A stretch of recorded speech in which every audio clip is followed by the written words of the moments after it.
Assalamualaikum warahmatullahi wabarakatuh. Perkenalkan, saya Dimas Albi, NIM 151-21035, peserta mata kuliah Geografi Lingkungan kelas K04. Di sini saya ingin mempresentasikan terkait dengan tugas geografi lingkungan, yaitu eh, The Cultural Landscape. Di sini area studi yang ingin saya presentasikan adalah Kabupaten Musirawas.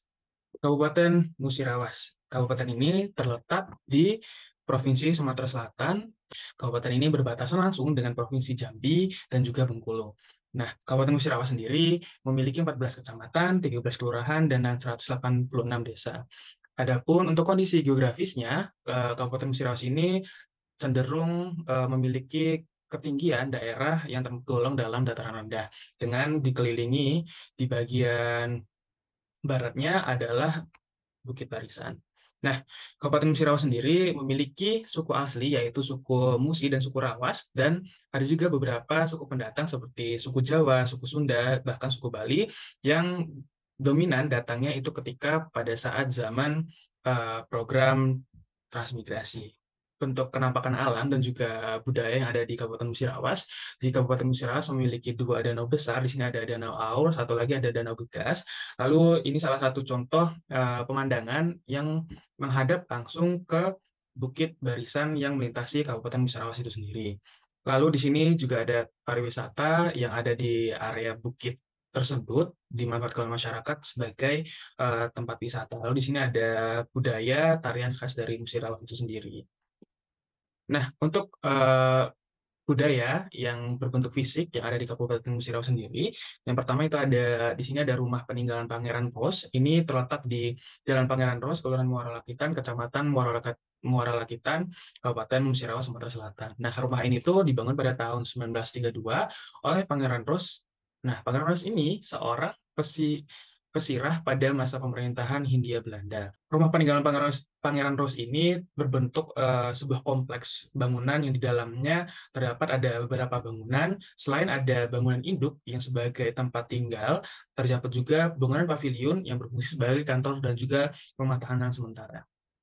Selanjutnya, untuk budaya fisik lainnya itu ada berupa makanan tradisional khas dari Kabupaten Musirawas. Yang pertama itu ada ikan pede. Ikan pede sendiri merupakan makanan tradisional khas Kabupaten Musirawas, terutama di bagian Kabupaten Musirawas Utara, Lubuk Linggau, Bengkulu, dan juga Jambi. Makanan itu merupakan olahan dari ikan air tawar yang difermentasikan menggunakan beras yang dihaluskan lalu kemudian ditaruh di ikan air tawar tersebut dan kemudian didiamkan beberapa hari. Biasanya hidangan ini dihidangkan ketika waktu panen ikan air tawar yang ada di sungai maupun kolam warga setempat. Yang kedua, ini ada pempek.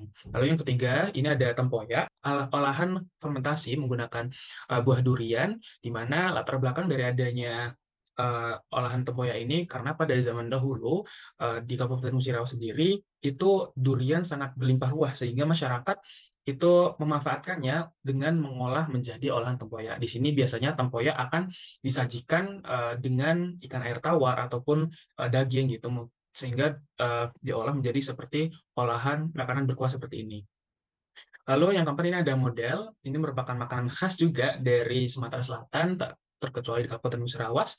Makanan ini memiliki adonannya hampir sama seperti pempek, namun perbedaannya adalah model menggunakan kuah bening sebagai tambahan ketika dihidangkan.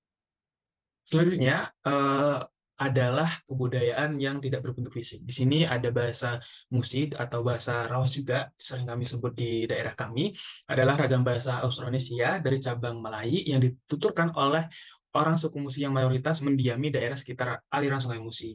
Nah, utamanya di Kabupaten Banyuasin dan Kabupaten Musirawas. Berikut adalah contoh-contoh kosakata yang kami gunakan ketika bercakap sehari-hari. Di sini ada uba. Uba itu artinya bapak, lalu umak di sini artinya ibu. Lalu di sini ada ledu. Ledu itu artinya sudah, terus ada nilai. Nilai itu artinya nanti. Kemudian untuk budaya yang tidak berbentuk fisik selanjutnya, itu ada budaya yang namanya bemasak atau masak-masak. Jadi budaya bemasak atau masak-masak ini merupakan budaya memasak secara bersama-sama masyarakat di suatu desa ataupun area secara bergotong royong antar warga untuk membantu tetangga yang sedang mengadakan hajatan seperti pernikahan, khitanan, akikah, dan lain sebagainya. Uniknya, di sini tuh tidak hanya sebatas perempuan saja yang membantu ketika eh, dibutuhkan tenaga untuk masak-masak, tetapi juga para lelaki pun ikut serta dalam membantu kegiatan budaya ini gitu. Sehingga di dalam budaya masak-masak ini tidak hanya mengandung nilai gotong royong dan juga kerjasama, tetapi juga sebagai ajang silaturahmi warga Kabupaten Musirawas dan juga interaksi di dalamnya mengandung kehangatan tersendiri. Mungkin itu saja yang dapat saya sampaikan terkait budaya fisik dan budaya tak fisik yang ada di Kabupaten Musirawas. Sekian dari saya. Wassalamualaikum warahmatullahi wabarakatuh.